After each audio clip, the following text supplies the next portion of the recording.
¿Cómo amanecen? Muy buen día para todos allá en casa. Muchísimas gracias por formar parte de esta familia que cada día crece más. Estamos aquí listos para iniciar la semana, una semana muy importante para todos.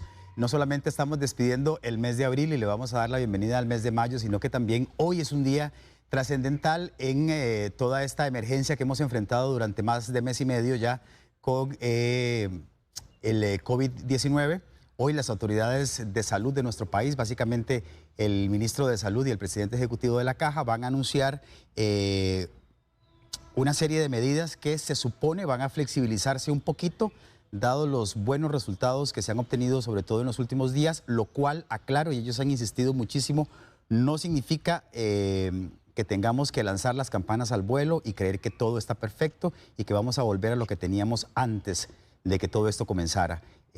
Las autoridades han indicado que las medidas van a ser anunciadas y van a ser aplicadas de forma progresiva, paulatina, y que no significa para nada que tenemos que bajar la guardia, que tenemos que sentarnos felices a pensar que ya logramos vencer esta pandemia, porque eso no es así. Bueno, y precisamente hoy coincide toda esta situación del fin de semana con la presencia del presidente ejecutivo de la Caja, el doctor Román Macaya, quien está aquí con nosotros en la Casa de Buen Día. El objetivo es, evidentemente, preguntarle acerca de cuál es el momento en el que nos encontramos, qué significa todo esto, de los buenos resultados que hemos obtenido en los últimos días, particularmente en la semana que dejamos atrás, y qué tenemos que hacer de ahora en adelante, porque lo que no queremos es que esos buenos resultados se vengan abajo.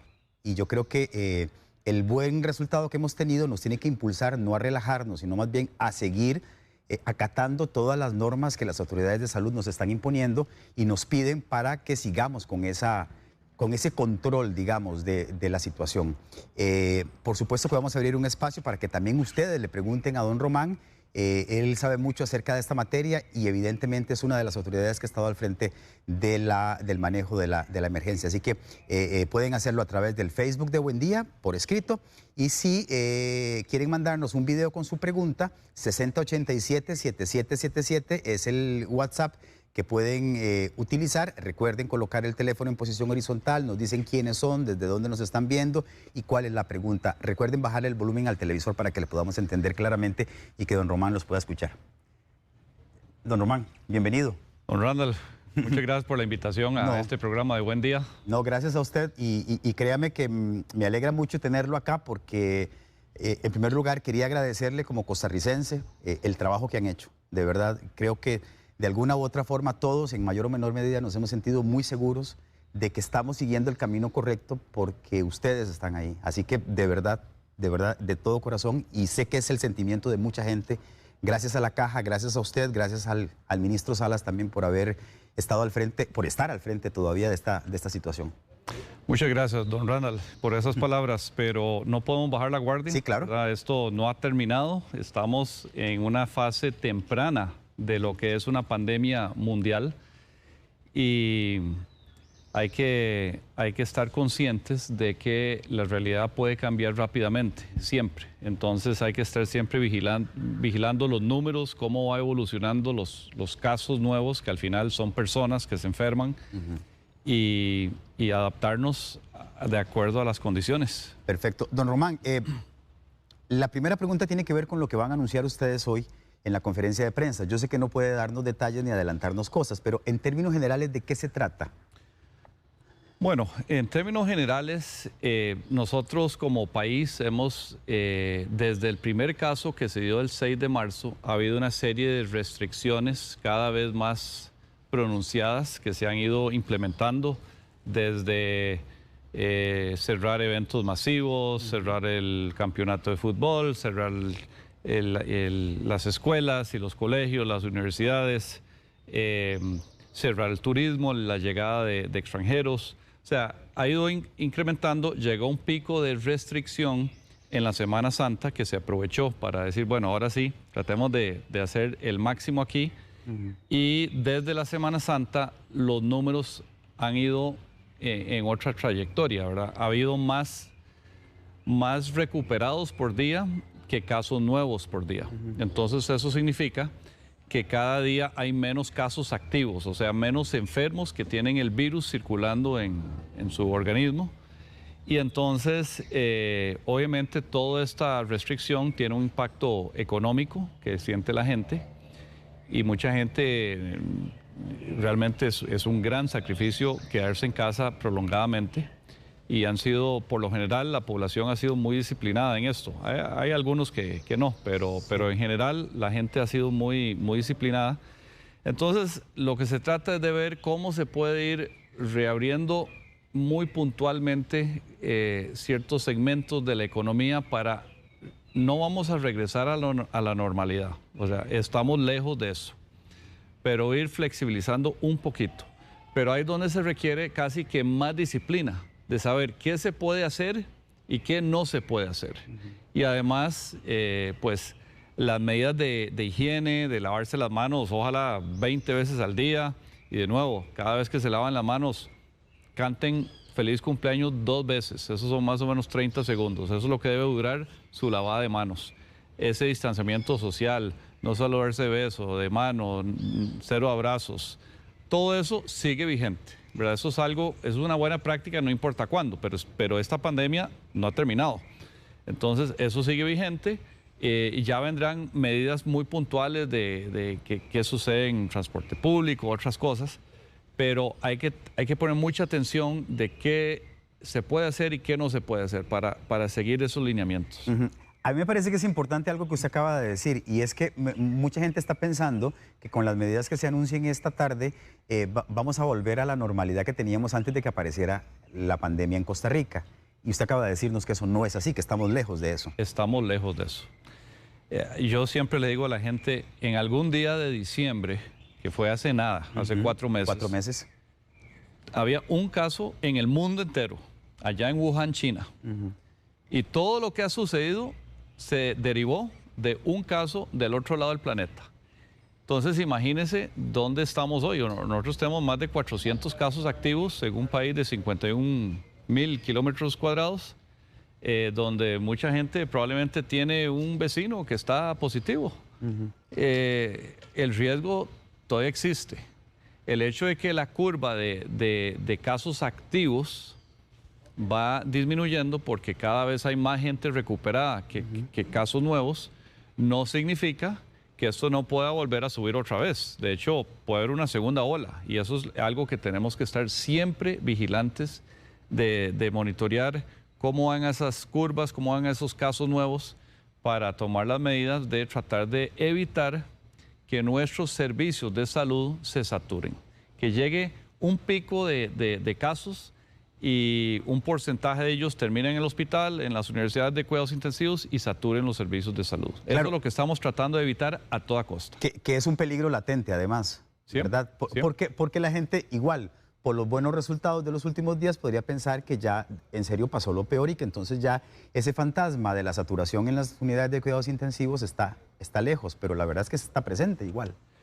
Es que el hecho de que hayamos tenido menos crecimiento de casos que en otros países, que hayamos tenido menos fallecimientos, gracias a Dios, pero siempre fueron 6 hasta el momento y pueden haber más, debemos de tomar conciencia de que la gran mayoría de la población costarricense no ha sido expuesta al virus, o sea, no ha tenido contagio, entonces no tiene inmunidad y eso es asumiendo que el contagio genera inmunidad.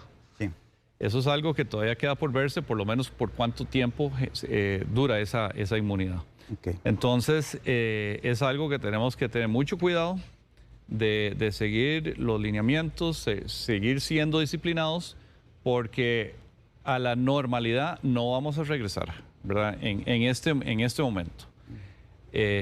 Hay gente que se pregunta si algún día llegaremos a ser exactamente como antes. Yo creo que el mundo ha cambiado. Pero esta pandemia pasará. Lo que más impacto tendrá en términos de vida normal será si se desarrolla una vacuna eficaz que realmente genere una inmunidad muy confiable. Y ahí sí que yo diría que ya el mundo, una vez que es vacunada, ahí sí estaríamos en una situación mucho más normal.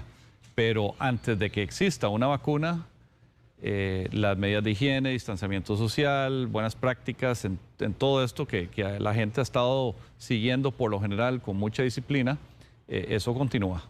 Don Román, pongamos un escenario, el escenario, digo yo, más positivo para todos. Ustedes anuncian una flexibilización de algunas medidas esta tarde. Digamos que la gente sigue acatando las indicaciones, que seguimos portándonos bien, digamos, y los números siguen siendo favorecedores para todos. ¿Es posible que paulatinamente también vayan flexibilizando otras cosas y vayamos retornando a esa normalidad, por ponerlo de alguna forma, poco a poco en las próximas semanas? ¿Esto es una posibilidad que ustedes barajan? Bueno, yo creo que en el corto plazo no vamos a regresar a donde estábamos antes del 6 de marzo. De marzo. Y lo pongo así. Costa Rica depende mucho del turismo. Nosotros no vamos a simplemente abrir las puertas al turismo inmediatamente y que venga todo el turismo de vuelta en cuestión de semanas, porque no es solo lo que hagamos en Costa Rica, es que está haciendo el resto del mundo. Y si mucho de nuestro turismo está viniendo de ciertas ciudades que tienen un alto nivel de contagio y realmente está en una situación seria, no podemos abrir las puertas a que vengan, porque además pueden haber mucha gente que ni siquiera presenta síntomas, pero que son infecciosos. A pesar de que no presentan síntomas, son infecciosos. Entonces, el turismo, que es el sustento de muchísima gente y es un componente importantísimo en nuestra economía, no va a regresar en el muy corto plazo, a menos de que vayan cambiando también las realidades en otros países. Y tendremos que ver si hay algunos controles que se pueden ir implementando, que las personas tengan que demostrar que ya tuvieron la enfermedad o no sé. El mundo no va a ser tan libre en el corto plazo como era antes del 6 de marzo, para nosotros. Perfecto. Vea, nosotros nos dimos a la tarea la semana pasada de preguntarle a la gente, o más bien de ofrecerle a la gente un espacio para que le preguntara directamente a usted. Grabamos algunas preguntas y quiero presentarle la primera, es de Anderlis Torrealba. Adelante, aquí la puede ver, don Román. Buenos días, mi nombre es Anderlis Torrealba y mi pregunta es, en vista de que han disminuido los casos por día, ¿esto significa que ya ha pasado lo peor?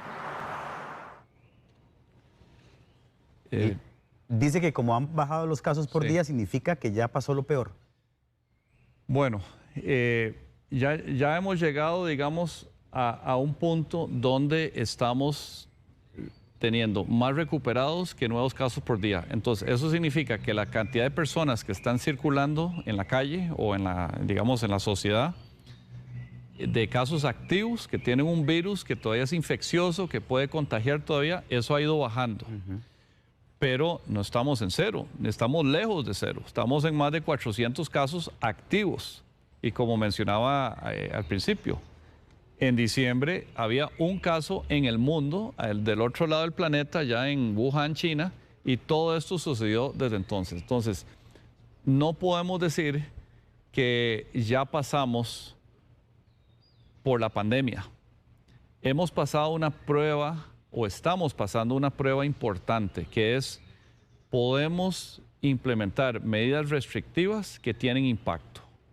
Y la gente es educada. Costa Rica es un país donde la gente lee, está conectada con todo el mundo, ve en internet. O sea, el que no está estudiando todos los días se queda atrás y sabe lo que está sucediendo en el mundo. Y hay muchos países en el mundo que pasaron por una etapa similar a la que tenemos hoy, donde la población comenzó a sentir ya esto está bajo control y se comenzó a relajar y dijo, no, esto ya lo puedo manejar.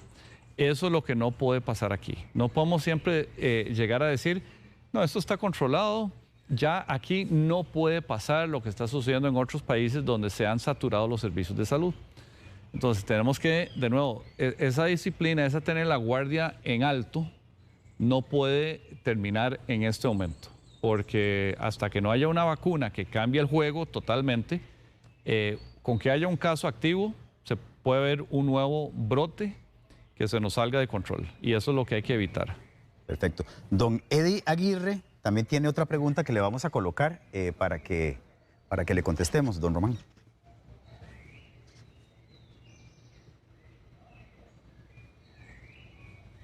Buenos días, don Román. Muchas gracias por su trabajo. No quiero preguntar nada. Soy Roger de Pérez Celedón y estoy muy agradecido por todo lo que están haciendo por Costa Rica. Bueno, ve qué bonito, no es una pregunta, es un agradecimiento. Yo pienso que el sentir de este señor es el sentir de mucha gente que de verdad, como le dije yo al principio, nos sentimos seguros y protegidos dada el trabajo que ustedes han desarrollado. Sería importante, Jorge, que me buscaran la pregunta de don Eddie Aguirre, que es la segunda pregunta que estaba en línea, porque me parece que él plantea algo que es importante y es en relación a los factores de riesgo y sobre todo el factor de riesgo que está presente en la mayoría de los casos que se han detectado, no solamente como contagiados, sino como los lamentables fallecimientos, que es el de la hipertensión. Entonces, don Eddie tiene una pregunta en ese sentido.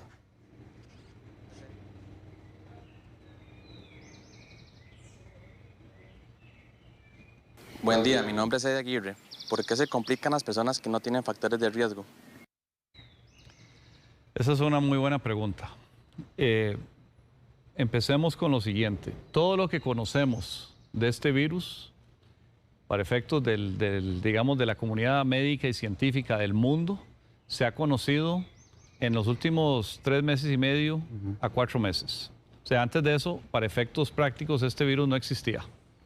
Entonces, todavía estamos llegando a conocer la biología de este virus, las consecuencias de este virus y por qué evoluciona mal en algunas personas, mientras otras personas pasan el contagio, pasan sin síntomas y se recuperan.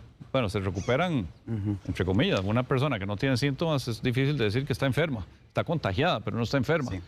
¿Y por qué hay tanta diferencia entre un paciente y otro? Entonces, lo que dice don Eddie es muy importante porque cada día aprendemos más. Entonces, no hay que decir que no hay factores de riesgo, sino que no hay factores de riesgo conocidos. Pueden haber factores de riesgo que todavía quedan por conocerse. Este virus puede afectar los riñones. Hay gente que durante su enfermedad desarrollan una insuficiencia renal. Obviamente afecta a los pulmones, afecta la coagulación de la sangre. Ahora, lo último es que puede generar derrames cerebrales en personas de 30 a 40 años, que cuando el promedio es después de los 70 años. Entonces, hay una serie de factores de riesgo que no conocemos y que estamos conociendo todos los días a cómo se va evolucionando el conocimiento. Y por eso cuando la gente se queda en casa, y tal vez algunos dirán, bueno, pero es que ya cuando salgamos el virus sigue circulando y nos vamos a volver a infectar. ¿De qué valió quedarnos en casa? Lo que valió quedarse en casa es que ganamos tiempo y eso no fue simplemente patear la bola. Eso fue conocer más, eso fue conocer al enemigo, aprender cuál es el ciclo de este virus, cuáles son las manifestaciones en nuestro cuerpo y cómo podemos evitarlo mejor y tratarlo mejor.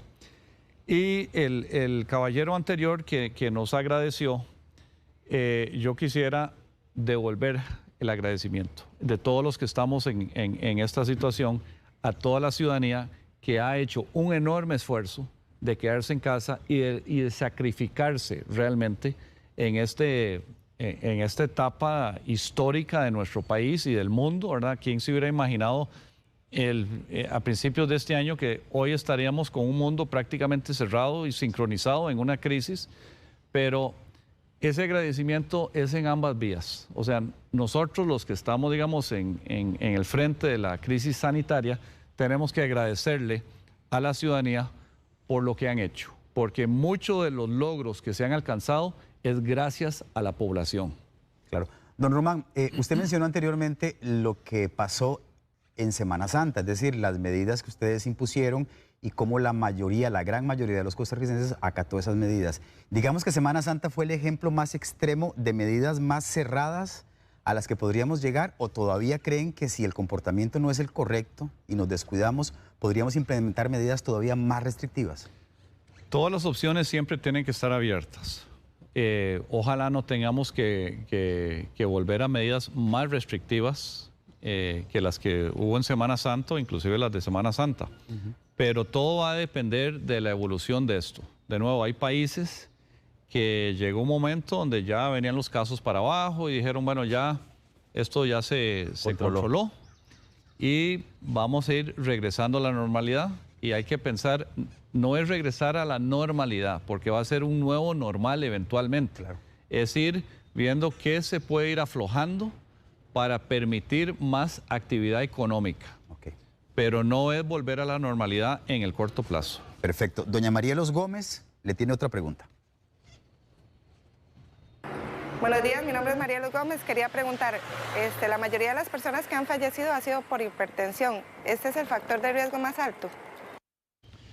Sí, de los pacientes que terminan en cuidados intensivos y los que han tenido las manifestaciones más severas de esta enfermedad, en términos de factores de riesgo, el que más sobresale es la hipertensión, que es extraño. Desde el inicio muchos pensaban, bueno, va a ser un problema respiratorio como el asma, pero no, el asma efectivamente es un factor de riesgo, pero le gana la hipertensión. Y otros riesgos, el tabaquismo, ¿verdad? Fumadores tienden a evolucionar de una forma más extrema en esta enfermedad. Diabetes, obesidad, asma, todos estos son factores de riesgo conocidos. Pueden haber otros factores que no conocemos y donde alguien joven, sin estos factores, termina en cuidados intensivos. Y nos decimos, ¿cómo es que esta persona está ahí? Claro. Don Román, vea, hay preguntas también muy interesantes en Facebook y voy a tratar de irselas alternando con las que tenemos grabadas. Por ejemplo, Paula Rivera, ahora a propósito de lo que usted mencionaba, dice, ¿qué de cierto hay, don Román, en que aunque ha habido un buen manejo del contagio, Costa Rica necesita tener más cantidad de contagiados para crear inmunidad? Me preocupa esto porque entonces el guardarnos todo este tiempo en casa no valió la pena. Me preocupa volver a la normalidad porque la gente lo va a ver de esta forma. Sí, bueno, esto es lo que hablábamos antes, ¿verdad? Que la gente puede decir, ¿por qué nos quedamos en casa si cuando abrimos otra vez las puertas y salimos a la calle, digamos figurativamente, nos contagiamos? Pero ese tiempo que nos ganamos no es tiempo muerto, no es que simplemente se pateó la bola, se aprendió más sobre el virus, vamos a saber más cómo tratar los casos, ¿verdad? Eso es algo que el conocimiento va evolucionando a una gran velocidad. Y la idea es ir evolucionando a posibles tratamientos, pero ya demostrados eficaces y ojalá a una vacuna. Eso, la vacuna está más lejos. Los tratamientos probablemente van a estar a más corto plazo. Pero tenemos que, aquí estamos en un túnel. Y al salir de este túnel queremos que el país haya salido lo mejor librado posible de esta crisis, que es doble, es una crisis sanitaria y una crisis económica. Económica, por supuesto. Marta Navarro, primero felicitar y agradecerle a don Román y al ministro y a todos los que están luchando para que las cosas salgan bien. Mi pregunta es, si el dar luz verde en estos momentos con algunas restricciones, aflojarlas, dice ella, ¿no será un riesgo para que esto se dispare más como ha pasado en otros países? Bueno, eso es algo que vamos a estar monitoreando, o sea, siempre hay riesgo hoy.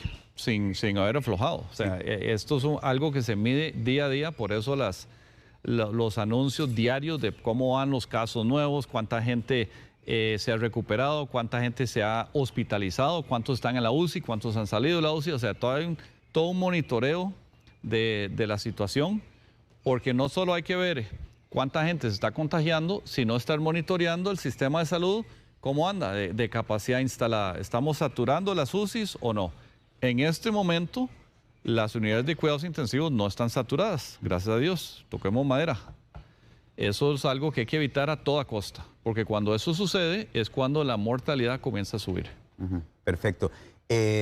Pregunta una televidente, ¿qué pasa? Y eso tiene que ver directamente con la caja. ¿Qué pasa con las cirugías que ya habían sido programadas y que no se han podido realizar por la pandemia? ¿Cuándo se vuelven a reprogramar? Sí, eso es una excelente pregunta.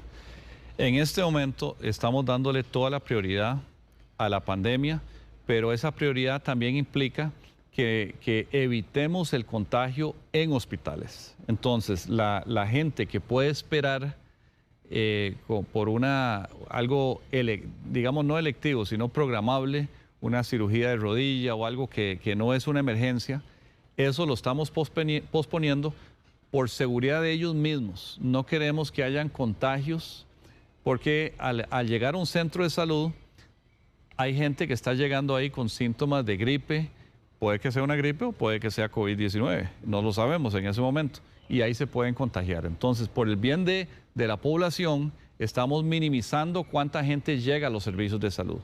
Pero eso, quiero reiterar algo muy importante. Si alguien tiene una emergencia, si tiene dolor de pecho y no sabe qué es, llame 911 y vaya a emergencias. O sea, las emergencias siempre se van a atender, siempre van a estar abiertas. Entonces, no pensemos, tengo algo que me parece muy extraño, es algo nuevo, tengo un dolor de pecho o algo así, no ir al hospital porque me han dicho que no me acerque al hospital. No, si tiene una emergencia, hay que ir al hospital. Pero si es algo que es ya conocido, yo tengo un dolor de rodilla y no me han hecho la cirugía, eso vendrá después. Y eso es parte del costo de esta pandemia. No es solo el gasto en configurar un nuevo hospital, en comprar equipo de todo tipo, sino es post pandemia o cuando ya podamos comenzar a atender a esa gente que ha estado en espera, de ponernos al día. Eso va a ser un gran costo y un gran esfuerzo institucional una vez que podamos llegar a ese punto. Ok. Pregunta Alberto Jiménez. ¿Por qué hay tanta diferencia de casos y fallecidos en comparación con Panamá, cuando el virus llegó en un tiempo similar a ambos países y las medidas de aislamiento de ellos han sido incluso más fuertes que las de Costa Rica? Bueno, de hecho, el primer caso nuestro estuvo en Panamá, el primer caso costarricense. Y ahí yo creo que pueden haber varios factores, todo es especulación en este momento, pero el hecho de que Panamá tiene un centro, un hub de su aerolínea, puede haber afectado, ¿verdad? Que había mucha gente que estaba llegando y saliendo, y entonces era un centro, digamos, que se presta para ese tipo de contagio. Ellos han tenido más de 5.000, casi 5.400 casos y creo que ya van como por 159 fallecidos, desafortunadamente. Nosotros, en la medida de lo que podamos ayudar, estamos en toda la disposición de ayudarle a nuestros hermanos panameños. De hecho, esta semana pasada hubo una teleconferencia entre nuestro equipo y gente en Panamá que está en el task force de ellos, que están viendo la pandemia. Pero de nuevo hay mucho que queda por conocerse y a veces uno dice, ¿cómo es que un país que colinda con la nuestra, ¿verdad? Compartimos una frontera y hay realidades tan distintas? Eso no lo entendemos en su totalidad, porque nosotros empezamos un poco antes que ellos, inclusive, pero creo que la población ha sido muy disciplinada, la nuestra, en términos no solo de aislamiento, sino que cuando salen, que esas medidas de higiene y de distanciamiento social, tal vez, esto es pura especulación, no puedo decir que es así, pero que tal vez fueron más eficaces aquí. Perfecto. Por WhatsApp hay una señora que le tiene una pregunta. Buenos días, doctor Macaya. Mi pregunta es si van a poder adelantar la edad para las pensiones para las personas que son diabéticas e hipertensas. Gracias. Bueno, no se ha discutido adelantar la edad de pensión. Lo que se ha hecho es tratar de evitar que la gente tenga que acercarse a una sucursal para obtener la pensión, o por lo menos que no hayan agrupaciones grandes adelantando lo que es el pago de la pensión. No la edad de pensión, sino en el día del mes que les toque, pues adelantarlo un poco para que haya una mayor distribución de tiempo, para que la gente no lleguen todos al mismo tiempo. Pero esto es algo que estamos tratando de hacer en la caja, que es tratar de que más y más trámites se puedan hacer virtualmente, se puedan hacer en línea. Esto es algo que antes iba muy lento, ahora va más rápido, o sea, cada vez hay más trámites que se pueden hacer en línea. Y debe quedarse, además. Y así debe quedarse y debe acelerarse aún más, ¿verdad? Claro. Porque eso es un absurdo que la gente tenga que ir presencialmente a muchos trámites, cuando podamos hacerlo en línea y con un país que está altamente conectado al Internet, que todo el mundo tiene celular y que mucho de estos efectivamente se puede hacer en línea. Claro, y son de esas cosas que la crisis nos puso a prueba. Sí. Pasamos la prueba y yo creo que además nos está indicando la situación que ese es el camino que debemos seguir, ¿verdad? Vea el teletrabajo. Antes era algo así como medio extraño. El teletrabajo, me quedo en la oficina de la casa o tengo una laptop en la casa y voy a trabajar de ahí. Hoy es lo más normal del mundo. Y las reuniones también. Antes todo era presencial. Y entonces déjeme ver la agenda, a ver cuándo nos encontramos todos. Y ahora se programa uno en Zoom o en Google Hangouts o en la plataforma que sea. Y pasar de una reunión a otra es solo clic aquí, clic a la nueva y está en una nueva reunión. Esa está más fácil. Sí. Y más rápido. Bueno, tenemos otra pregunta que nos llega por la línea del WhatsApp.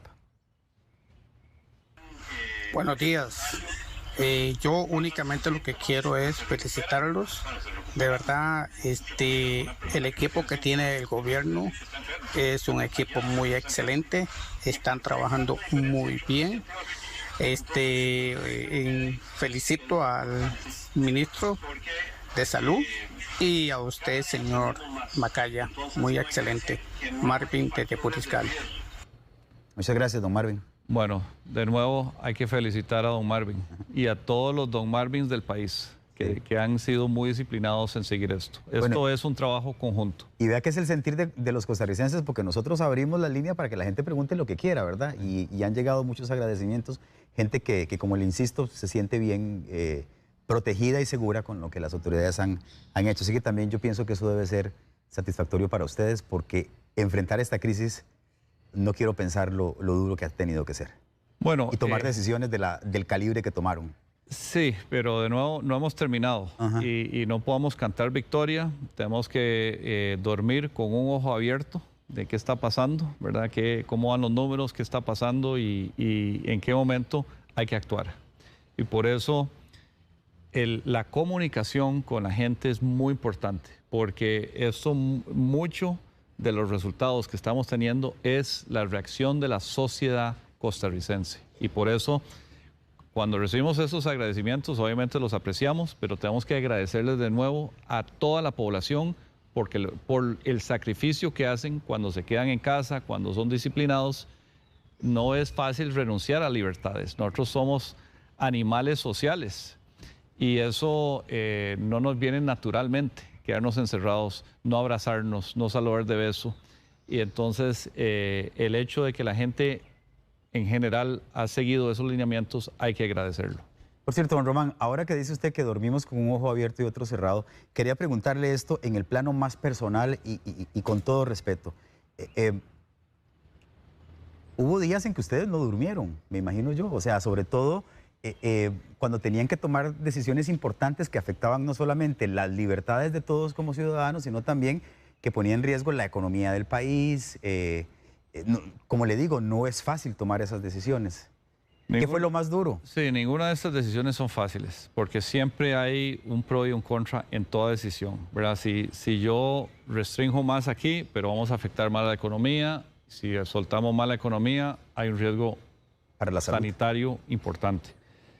La sanidad, obviamente, es primero, ¿verdad? O sea, tenemos que tener vida. Y esa es en la pirámide de las decisiones, la vida es primero. Pero la vida en el largo plazo también implica tener obviamente sustento, tener una vida económica también. Y eso nunca es fácil, pero el hecho de que se haya podido lograr lo que hasta hoy se ha logrado, demuestra que sí es posible.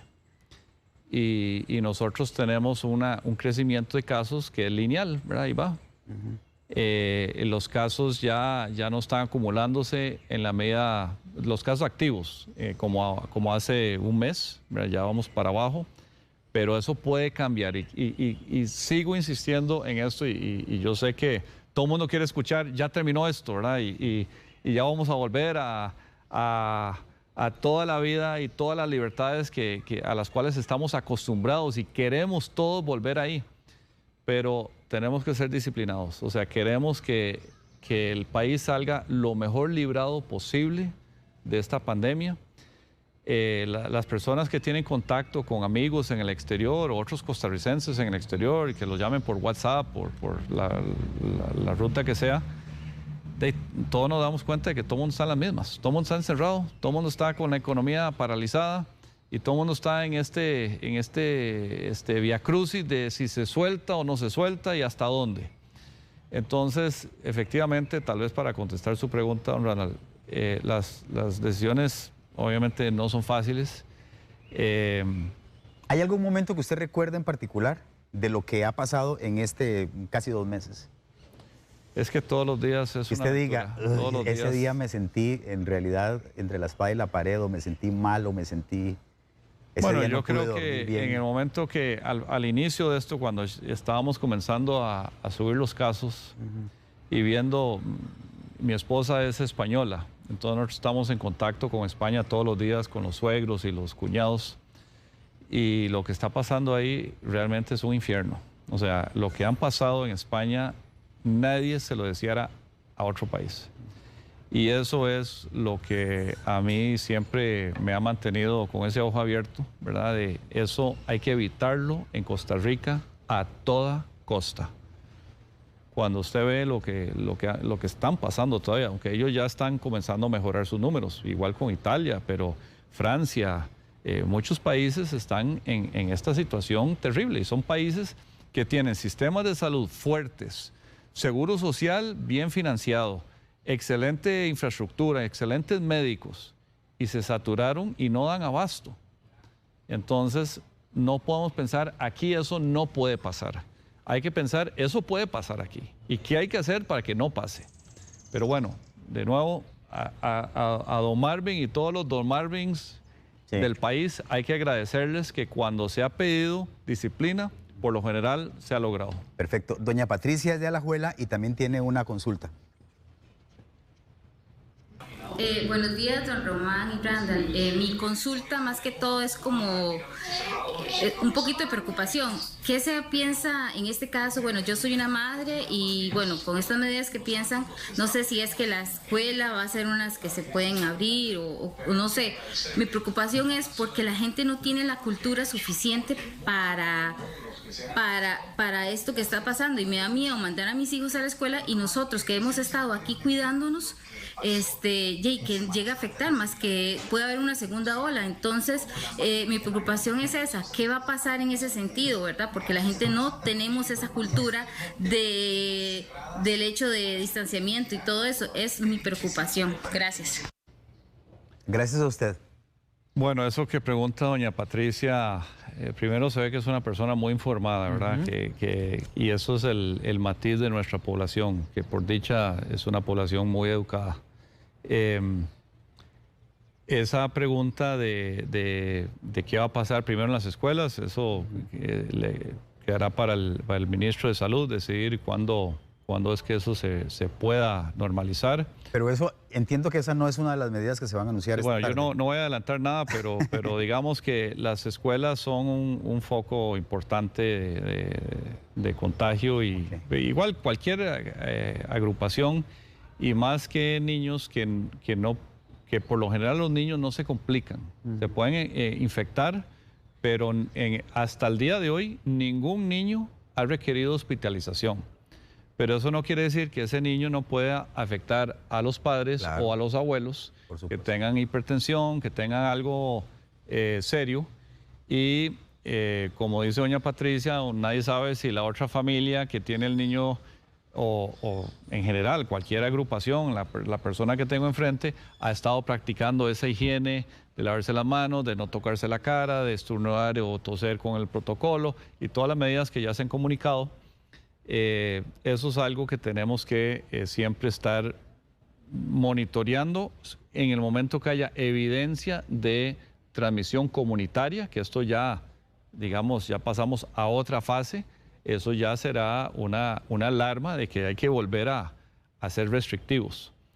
Pero en general hay que proteger a los adultos mayores y las personas que tienen esos riesgos ya conocidos, los hipertensos, los diabéticos, los asmáticos, personas con cáncer Y por eso, en la medida de lo posible, hemos tratado de entregar los medicamentos a domicilio, porque una causa o una motivación muy importante de que las personas acudan a nuestros servicios de salud es simplemente para recoger la medicina. Claro. Y entonces, el hecho de que estemos entregando a domicilio, y esto ha sido un gran esfuerzo nacional, aquí se han acercado empresas privadas, instituciones de todo tipo en el sector público a ayudar, ha sido un factor muy importante en mantener a esas personas que son de alto riesgo, porque por definición tienen enfermedades crónicas, porque periódicamente necesitan medicamentos, y que no se acerquen a los hospitales o a las áreas de salud, sino que se queden en casa. Ese puede ser un factor importante porque no tenemos más casos y porque, tocando madera, no hayan más casos en los hospitales y en las unidades de cuidados intensivos. Porque si esas personas que tienden a tener enfermedades crónicas y que esas enfermedades crónicas son factores de riesgo con este virus, no se contagian o se contagian menos, en menos porcentaje, pues menos de ellos van a terminar en los hospitales. Perfecto. Vea, le pregunta Nancy Zúñiga si están poniendo la vacuna ya contra la influenza. Yo entiendo que ustedes van a hacer un anuncio esta semana. Sí. Porque la campaña arranca el otro lunes, de hoy en 8 es, ¿verdad? Sí, la campaña todavía no ha arrancado. Tenemos que explicar la logística de esto, precisamente para que no salgan todos a vacunarse simultáneamente y ojalá, ¿verdad?, no se infecten por COVID cuando están vacunándose por influenza. Entonces la idea es manejar grupos por apellidos y en la medida de lo posible no vacunar tal vez en centros de salud, sino en centros comunales o en diferentes áreas donde no hay otros enfermos. Y vamos a vacunar a la gente de alto riesgo, a los adultos mayores, a los hipertensos, de diferentes perfiles. Hemos adquirido 1.3 millones de dosis de la influenza y la idea es restarle a toda la carga al sistema de salud de enfermedades respiratorias, restarle la influenza en la medida de lo posible. Y por eso se hace esto en un momento que hay pandemia por otro virus que también causa problemas respiratorios. Queremos restarle todos los casos de influenza. Voy a adelantarme nada más para complementar esto que don Román está diciendo, que me parece que es fundamental. La Caja va a hacer un anuncio esta semana, creo que por ahí del miércoles, donde van a dar a conocer los detalles de la estrategia que se va a seguir para la vacunación contra la influenza, porque como él lo dijo, lo que se quiere evitar es que haya aglomeraciones en centros de salud, ¿verdad? Porque no estamos haciendo nada vacunando contra la influenza cuando existe el riesgo del COVID. Entonces sí, van a establecer un sistema por apellidos, por la inicial del apellido, que ellos van a explicar claramente, y evidentemente hay grupos de riesgo que van a ser objetivo inicial de esta campaña. Eso va a ser el miércoles. El jueves creo que tendremos a Aleandra Barca de la Caja, quien trabaja con usted y es la encargada de todo de esta campaña, para que aclare todas las dudas, porque la vacunación, estas 1.300.000 dosis van a comenzar a ponerse a partir del lunes, que es el lunes de la otra semana, el lunes de hoy en 8. Sí, pero para que estén tranquilos. Póngale atención a doña Aleandra. Está bien, prometo hacerlo. Teníamos otro video, ¿verdad?, de Gabriela Murillo, creo. Mi nombre es Gabriela Murillo. Me gustaría saber si el virus mantiene siempre su fuerza. O sea, lo que quiero decir es que el virus siempre va a ser el mismo desde que empezó el 6 de marzo y va a tener la misma fuerza actualmente, o va a ir debilitándose con el tiempo. Qué sé yo, en mayo, a mediados de mayo, va a tener la misma fuerza con la que iniciamos, o se va debilitando. Y no sé, vamos a encontrar menos factores de riesgo porque ya el virus está debilitado, o siempre va a ser el mismo virus. Muchísimas gracias. Está interesante porque muchos hemos visto a esto como un bichito, ¿verdad? Sí. Entonces queremos saber si el bichito pierde fuerza con lo que estamos haciendo. Bueno, esperemos que pierda fuerza. El virus probablemente va a ir evolucionando, o sea, hay mutaciones genéticas que van cambiando la composición de los genes, la secuencia del ARN que llaman, que es ese material genético del virus, y eso puede ir cambiando la virulencia del virus, para bien o para mal, puede ir cambiando otras características, y si se desarrolla una vacuna, puede que el virus que esté circulando en 1 o 2 años ya no sea, digamos, susceptible de esa vacuna, nos tengamos que vacunar otra vez. Digamos. Como lo que pasa con la influenza. Con la influenza tenemos que vacunarnos todos los años. Porque las cepas son diferentes. Por la cepa de ese año. Ahora, esperemos que se pueda desarrollar la vacuna. La comunidad científica está optimista de que sí se va a poder, pero hay virus que décadas después todavía no existe una vacuna. El SIDA es uno de ellos, ¿verdad? El virus del VIH, que aparece en los años 80 y al día de hoy no hay una vacuna, a pesar de que se ha invertido una enorme cantidad de recursos tratando de desarrollarla. La malaria, que es un parásito, ¿verdad? No tiene una vacuna. Hay muchas enfermedades para las cuales no se ha podido desarrollar una vacuna. Esperemos que con esta sí se pueda, para que ya podamos vacunar al planeta entero, y eso va a ser un esfuerzo titánico en el momento que exista una vacuna, pero no tengo la menor duda de que va a haber los fondos de la Fundación Gates y de toda clase de organizaciones, pero no significa que ese virus no puede ir cambiando y que 2 años después necesitemos otra vacuna.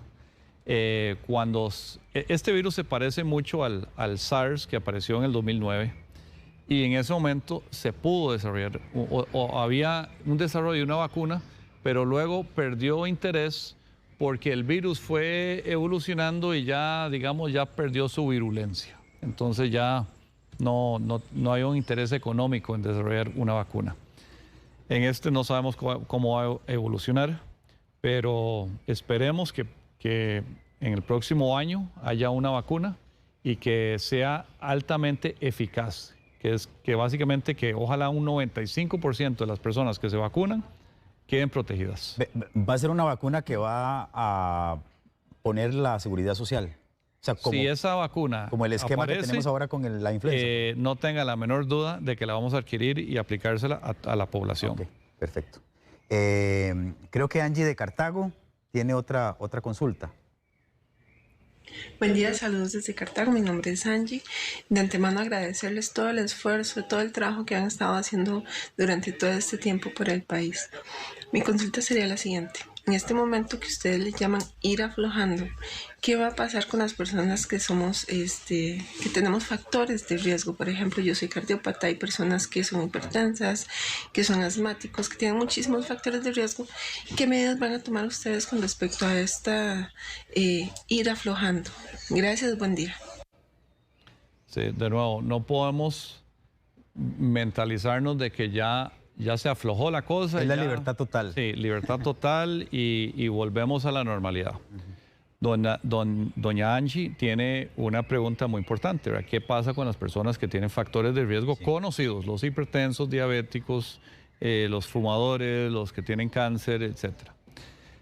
Esas personas deben seguir medidas, digamos, de mayor autoprotección y protección colectiva también entre los grupos familiares, de nuevo, higiene, distanciamiento social, todo lo que los ha mantenido sanos hasta el momento, hay que continuarlos. Ahora, en la medida de que las personas necesiten salir a trabajar o algo, pues ahí es donde hay que redoblar esfuerzos en que si yo voy a trabajo, ¿cuáles son las condiciones en el trabajo? Si es teletrabajable, definitivamente continúe así, con teletrabajo, si tiene factores de riesgo, porque el trabajo en sí es un lugar de contagio.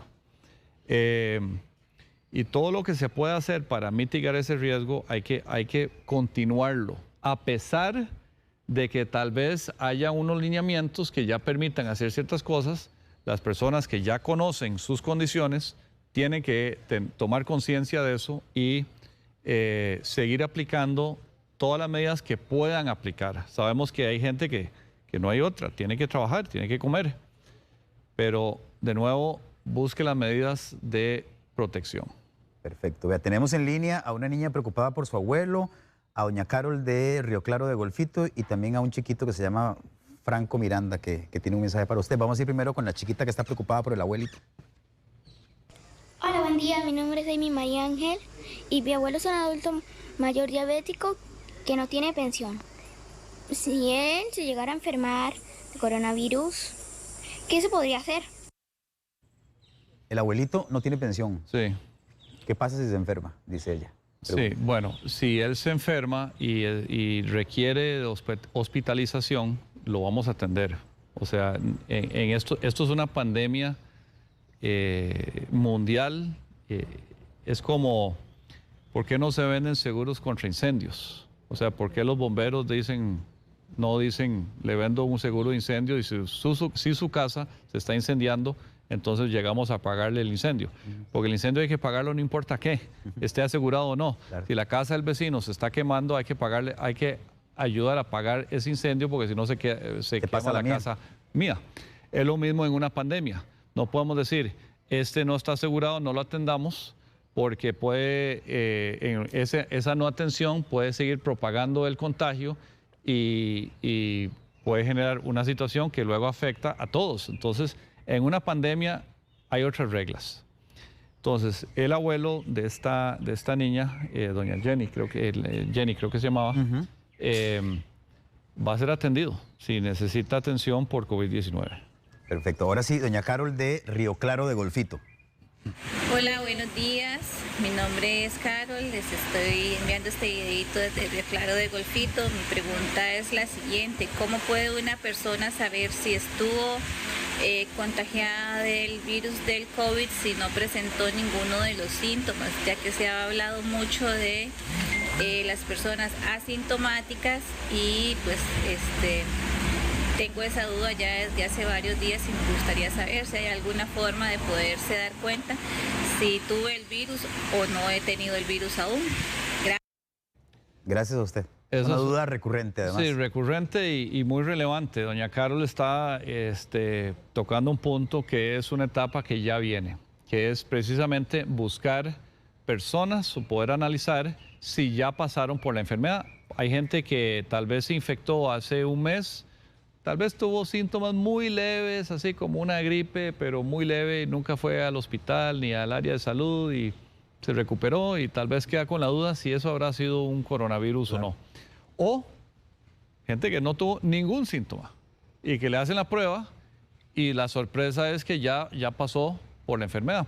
Es otro tipo de pruebas. Las pruebas que estamos haciendo hoy detectan el virus. Entonces, ese virus tiene que estar en el cuerpo, circulando, activo, o sea, esa persona está infectada en ese momento. Las pruebas nuevas que contestarían la pregunta de doña Carol son pruebas de anticuerpos. Lo que buscan es, como en este momento no hay una cura y no hay una vacuna contra este virus, la pregunta surge es, ¿cómo es que la gente se recupera?